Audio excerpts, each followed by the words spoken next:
হঠাৎই গুঞ্জন উপদেষ্টা পরিষদ থেকে বাদ দেওয়া হচ্ছে সদ্য যোগ দেওয়া মোস্তফা সরোয়ার ফারুকীকে। এবার উপদেষ্টা পরিষদ থেকে বাদ যাচ্ছেন মোস্তফা সরোয়ার ফারুকী। আজকে আমি খেয়াল করলাম প্রফেসর ইউনূসের সরকারের উপদেষ্টাদের তুই তো গাড়ি করেছি। হাসিনাকে তুই বলতে কয়েক বছর নিয়েছিলাম, আমি শেষে হাসিনাকে গেলে মাতারি পিতা। আর ফারুকী প্রিয়াঙ্কা চোপড়ার বয়ফ্রেন্ড আব্দুল হামিদকে তার নেতা বলে ঘোষণা করে। দেখেন প্রিয় দর্শক, এই মাত্র পাওয়া খুবই গুরুত্বপূর্ণ ভিডিওতে আপনাকে স্বাগতম। দর্শক, আপনারা ভিডিওর থাম্বনেল দেখেই বুঝতে পেরেছেন আজকের ভিডিওটি কতটা গুরুত্বপূর্ণ হতে চলেছে। দর্শক, আজকের ভিডিওটিতে অনেক চাঞ্চল্যকর সব গোপন তথ্য ফাঁস করা হবে, তাই না টেনে সম্পূর্ণ ভিডিওটি দেখতে থাকুন এবং এই রকম আরও নিউজ শুনতে চ্যানেলটি সাবস্ক্রাইব করে আমাদের সাথেই থাকুন। তো চলুন দর্শক, কথা না বাড়ে আমরা মূল ভিডিওতে যাই। এবার উপদেষ্টা পরিষদ থেকে বাদ যাচ্ছেন মোস্তফা সরোয়ার ফারুকী, এমন গুঞ্জনই চাউর হয়েছে সামাজিক যোগাযোগ মাধ্যমে। অন্তর্বর্তী সরকারের উপদেষ্টা হিসেবে সংস্কৃতি বিষয়ক মন্ত্রণালয়ের দায়িত্ব পেয়েছেন নির্মাতা মোস্তফা সরোয়ার ফারুকী, কিন্তু শপথ গ্রহণের পর থেকেই তাকে নিয়ে শুরু হয় সমালোচনার ঝড়। তবে কি এবার সত্যি উপদেষ্টা পরিষদ থেকে বাদ যাচ্ছেন তিনি? এমন প্রশ্নই এখন নেটিজেনদের মনে, যদিও এই বিষয়ে এখনো কোনো সত্যতা পাওয়া যায়নি। গেল 10 নভেম্বর অন্তর্বর্তী সরকারের সংস্কৃতি বিষয়ক মন্ত্রণালয়ের উপদেষ্টা হিসেবে শপথ গ্রহণ করেন ফারুকী। এরপর থেকেই তাকে নিয়ে শুরু হয়েছে নানা বিতর্ক। নেটিজেনদের কেউ বলছে ফ্যাসিস্ট হাসিনার দোসররা কিভাবে উপদেষ্টা পরিষদের জায়গা পায়, আবার কেউ কেউ বলছে গা বাঁচিয়ে চলা লোকদেরকে উপদেষ্টা পরিষদে দেখতে চান না। এর আগে শাপলা চত্বর জঞ্জাল মুক্ত হয়েছে এমন কিছু ফটোকার্ড ভাইরাল হয় সামাজিক যোগাযোগ মাধ্যমে, জানিয়ে নেট দুনিয়ায় শুরু হয় তোল। নেটিজেনদের দাবি ফারুকী 2013 সালে এই কথা বলেছিলেন, যদিও এই বিষয়ে নিজের অবস্থান পরিষ্কার করেন ফারুকী। এক ফেসবুক পোস্টে তিনি লেখেন, এসব খবর বিশ্বাস করার আগে সবাই যেন এর সত্যতা যাচাই করে নেন, এমনটি অনুরোধ জানান নেটিজেনদের। এদিকে জুলাই শহীদ স্মৃতি ফাউন্ডেশনের সাধারণ সম্পাদক ও কেন্দ্রীয় সমন্বয়ক সার্জিস আলম বলেন, ফারুকীরা কিভাবে উপদেষ্টা পরিষদে আসে? উনি তো ক্ষমতার কাছাকাছি থাকার জন্য তোষামোদি করেছে। তিনি বলেন, আমরা দেখেছি ফারুকীকে বিগত এই 36 জুলাইয়ে কোনো সময় সরাসরি সরকারের বিপক্ষে গিয়ে এই ছাত্র জনতার অভ্যুত্থানে যারা অংশগ্রহণ করেছে তাদের পক্ষে কখনো অবস্থান নেননি। সার্জিস আরো বলেন, তিনি তার পুরো সময়ে ক্ষমতার কাছাকাছি থাকার জন্য যেখানে তার মতো করে তোষামোদ করা দরকার সেভাবে করেছে। শনিবার দুপুরে রংপুর শিল্পকলা একাডেমি চত্বরে জুলাই শহীদ স্মৃতি ফাউন্ডেশন আয়োজিত জুলাই নিহতদের পরিবারের মাঝে চেক প্রদান অনুষ্ঠানে সার্জিস এসব কথা বলেন। ছাত্র জনতার অভ্যুত্থানের পর গেল 8 আগস্ট নোবেল বিজয়ী ডক্টর মোহাম্মদ ইউনূসের নেতৃত্বে গঠিত হয় অন্তর্বর্তীকালীন সরকার। এরই মধ্যে 3 মাস পার করেছে 21 সদস্যের উপদেষ্টা পরিষদ, আর এই তালিকায় যুক্ত হয়েছে নতুন আরো 3 জন। তারা হচ্ছেন প্রধান উপদেষ্টা ডক্টর মোহাম্মদ ইউনূসের বিশেষ সহকারী মাহফুজ আলম, ব্যবসায়ী শেখ বশিরউদ্দিন ও চলচ্চিত্র নির্মাতা মোস্তফা সরোয়ার ফারুকী। এই 3 জনের যুক্ত হওয়ার মধ্য দিয়ে উপদেষ্টা পরিষদের পরিসর 21 থেকে 24-এ উন্নীত হয়েছে। সে সংস্কৃতি বেঁচে খায় না। সায়নের মতো দর্শনের পাঠ খুব অল্প মানুষের আছে। আমি তাকে ব্যক্তিগতভাবে চিনি, আমার ব্যক্তিগতভাবে বন্ধু মানুষ। বাংলাদেশে তাই সে সায়ন হয়ে উঠতে পারছে। তার স্টুডিওতে দেখেন ফিলিস্তিনের পতাকা ঝুলে। সায়ন সংস্কৃতি উপদেষ্টা হলে কি খারাপ হইতো? আরেকজন দেখেন, এই যে শহীদুল আলম, তার অবদান কি লড়াই কম?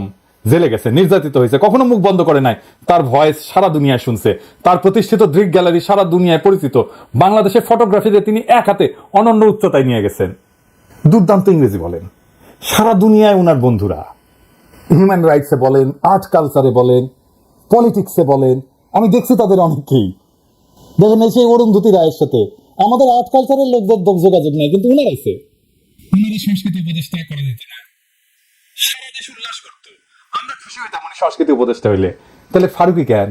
নিশ্চয়ই কোনো বিশেষ কারণ আছে, বিশেষ উদ্দেশ্য আছে। উদ্দেশ্য হইতেছে মুজিব প্রেমীদের দিয়া ইন্ডিয়ান কালচারাল হেজিমনি আর আওয়ামী নটনটিদের পুনর্বাসন করা। আর মাহফুজ ওরা সার্টিফিকেট দিতেছে। এটা জায়গা দিবেন না। এটা জনতার সাথে, বিপ্লবের সাথে, শহীদদের জীবনের সাথে বিশ্বাসঘাতকতা। ওর জান কালা কালা করে দিবেন। এদের যেন প্রত্যেক দিন কাটে ভীতির মধ্যে। যেটি দেখবেন পচা ডিম মারবেন।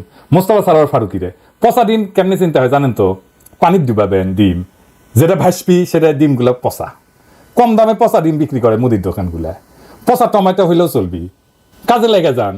ওর উপদেশটাকে হান্দাই দিব আমরা। দুনিয়াত পচা ডিম, পচা টমেটো পলিটিশিয়ানদের মারা যায়, কোনো অপরাধ নাই। কেউ কইতে পারবে না যে পচা ডিম মারিস, এটা খারাপ কাম করিস, কেউ কইতে পারবে না, এমনকি ওয়েস্টেও না। আরে আমাদের দেশে তো মেক করে দিছিল থাপ্পড় প্রেসিডেন্ট রে, 3 মাসের জেল খাটছে। পলিটিশিয়ানদের পচা ডিম পচা টমেটো মারা যায়, মারবেন। প্রফেসর ইউনূস আপনারে বলি, আপনি যে ভ্যাকসিন গুলো নিতেছেন তাদের একটা কাজ দেখায়, এটা কেমন কেমন সেটা দেখেন। কার রিকমেন্ডেশনে নিচ্ছেন এই সমস্ত আমি জানি না, কিন্তু এগুলো ক্যাঙ্কা মানুষ ক্যাঙ্কা ভাল শুনে এটা দেখেন। এই যে দেখেন 2024-2025 আয়কর নির্দেশিকা, মানে সবাই যে ইনকাম ট্যাক্স দিবি সেটার একটা আইন। এর মুখবন্ধে লিখিছে আভ্যন্তরীণ সম্পদ বিভাগের সচিব FCMA। যেগুলো ডিগ্রি লাগায় না সেগুলো হয় অথবা হীনমন্যতায় ভুগে, সেজন্য ডিগ্রি লাগায়। কখনো ডিগ্রি লাগাবেন না, নামের সাথে ডিগ্রি থাকে না মানুষের, সেটা অন্য জিনিস। ওই মেলা কিছু লিখিছে, বৈষম্য ন্যায় বিচার, কয়বার বৈষম্য মুক্ত লিখিছে দেখান এডিটর সাহেব, দেখেন কয়বার লিখিছে, কয় তারিখ লিখিচ্ছে দেখেন তো, 22 আগস্ট 2024 সালে। সেই কলে করছে প্রত্যেক বছর প্রয়োজনীয় সংশোধন করে থাকে, এটা সে ওই জায়গাটা দেখেন তো। তার মানে এবারে সংশোধন করেছে, তাই না? হ্যাঁ, খুব ভালো কথা। আসেন 58 পৃষ্ঠায় দেখি, মানে কাদের কাদের ট্যাক্স রেয়ার দেওয়া যাবে, মানে কাদের ট্যাক্স কম দিলেও চলবে, কিছু কাজ করলে সরকার কিছু যদি ভালো কাজ করে না ওরা বলে দেয় এই কাজ করলে আপনার কাছ থেকে ট্যাক্স করলে কম নিব। যেমন ধরেন মুখের কথাতে ট্যাক্সও লাগে না, তাই না? অঙ্কা আর কি। এই কোথাও যদি দেয় একটা অনুদান দেয় তাহলে ট্যাক্স কম নেয়। এখানে অনেক কিছু আছে, কোথায় কোথায় টাকা দিলে সে দান করলে সে ট্যাক্স নিবে না, কম নিবে। মুক্তিযুদ্ধ জাদুঘরে দেখেছেন, মুক্তিযুদ্ধের স্মৃতি রক্ষার্থে নিয়োজিত প্রতিষ্ঠানে দান। আর কি আর কি আর কি, জাতির পিতার স্মৃতি রক্ষার্থে জাতীয় পর্যায়ের প্রতিষ্ঠানে দান। তার মানে 32 নম্বর জাদুঘর অনুদান পাবে। 32 নম্বর জাদুঘরে যদি কেউ এখন অনুদান দেয় সে ট্যাক্স রেয়াত পাবে। প্রফেসর ইউনূসের সরকারে, বিপ্লবের পরবর্তী সরকারে মুক্তিযুদ্ধ জাদুঘর কিভাবে দাঁড়াইছে আর কিভাবে আবার দাঁড়াবে বুঝছেন তো? কেন মোস্তফা সরোয়ার ফারুকী 32 নাম্বার এইটারে আবার সংস্কার করার আওয়াজ দেয়, কেন দেয় বুঝতে পারিছেন তো? এই যে দেখান তো এডিটর সাহেব ওই স্ট্যাটাসটা, এবার বুঝিছেন তো কোনটি কোনটি থেকে কিভাবে কিভাবে কোন দিক দিয়ে মেটিকুলাস ডিজাইন হয়েছে, বুঝেছেন? তার মানে আওয়ামী লীগের সফট পাওয়ার গুলা এই আইনের বলে টাকা পাবে, যে টাকা দিবে সে আয়কর রিবেট পাবে, সে উৎসাহিত হবে। বিপ্লবের পরে এই যে মুখবন্ধ লিখিছে ও ভিতরে পড়ে নাই, যদি পড়ে থাকে তাহলে কেন সংশোধন করলো না? আর যদি না পড়ে তাহলে ওইটা সাইন করলো কেন? কোথাও কেউ কিছু দেখে না। দেখেন আসিফ নজরুলের মন্ত্রণালয়ের ওয়েবসাইট দেখেন, নিচে যান না এডিটর সাহেব, আরে না নিচে যান, আরে না দেখান, দেখেছেন মাননীয় প্রধানমন্ত্রীর কার্যালয়। ওটা যে এখন আর প্রধানমন্ত্রীর কার্যালয় বলে বাংলাদেশে কিছু এক্সিস্ট করে না, এটা এখন প্রধান উপদেষ্টা কার্যালয় হবে, নিজের মন্ত্রণালয়ের ওয়েবসাইট। একবারও দেখেন ওটা সংশোধনই করেনি, দেখেছেন 3 মাস পার হয়ে গেছে, এভাবেই চলিচ্ছে প্রফেসর ইউনূসের প্রশাসন। সব কয়টা অপদার্থ। ভালো একটা প্রবাসীদের বিষয়ে যা বললেন প্রধান উপদেষ্টা। অন্তর্বর্তীকালীন সরকারের 100 দিন পূর্তি উপলক্ষে জাতির উদ্দেশ্যে ভাষণ দিয়েছেন প্রধান উপদেষ্টা ডক্টর মোহাম্মদ ইউনূস।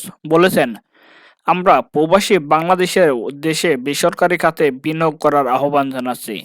বাংলাদেশের অর্থনৈতিক উন্নয়ন ও তরুণদের কর্মসংস্থানের মূলে রয়েছে বেসরকারি খাত। রবিবার 17 নভেম্বর সন্ধ্যা 7টায় এই ভাষণ বাংলাদেশ টেলিভিশন ও বিটিভি ওয়ার্ল্ড থেকে সম্প্রচারিত হয়। প্রধান উপদেষ্টা জানান, আমরা প্রবাসীদের কল্যাণে কাজ করছি। আমার অনুরোধে সংযুক্ত আরব আমিরাতে সাজাপ্রাপ্ত 57 জন সহ অন্যান্য বাংলাদেশিকে মুক্তি দিয়েছে। এসব বাংলাদেশি কারাবাসের ঝুঁকি নিয়ে ফ্যাসিবাদের বিপক্ষে প্রতিবাদ করেছে। বাংলাদেশিরা এরকম প্রতিবাদ আরও অনেক দেশেই করেছেন, আমরা তাদের প্রতি কৃতজ্ঞ। ডক্টর ইউনূস বলেন, আপনারা জেনে থাকবেন মালয়েশিয়া আগামী বছর দক্ষিণ পূর্ব এশিয়ার আঞ্চলিক সহযোগিতা সংস্থা আসিয়ানের চেয়ারম্যানের দায়িত্ব নিতে যাচ্ছে। আমরা ইতিমধ্যে আসিয়ানের সদস্যপদের জন্য আবেদন করেছি। মালয়েশিয়ার প্রধানমন্ত্রী আমাদের আবেদন সক্রিয়ভাবে বিবেচনায় আশ্বাস দিয়েছেন। একই ধরনের আশ্বাস আমরা পেয়েছি ইন্দোনেশিয়া থেকেও। ইন্দোনেশিয়ার পক্ষ থেকে সেদেশে রাষ্ট্রীয় সফরে যাওয়ার জন্য আমাকে অনুরোধ করেছে। প্রধান উপদেষ্টা আরও জানান, সৌদি আরব সহ বিশ্বের আরও অনেক দেশ আমাদের সঙ্গে সহযোগিতা বৃদ্ধির প্রস্তাব দিয়েছে। প্রথমবারের মতো ওআইসি সদর দপ্তরে আমরা স্থায়ীভাবে রাষ্ট্রদূত নিয়োগ দিয়েছি। তুরস্কের রাষ্ট্রপতি রিসেপ তাইয়িপ এরদোগানের সাথে আমার টেলিফোনে আলাপ হয়েছে। এবার COP29 সম্মেলনে গিয়ে তিনি ও তার স্ত্রীর সঙ্গে অত্যন্ত অন্তরঙ্গ পরিবেশে আলোচনা হয়েছে।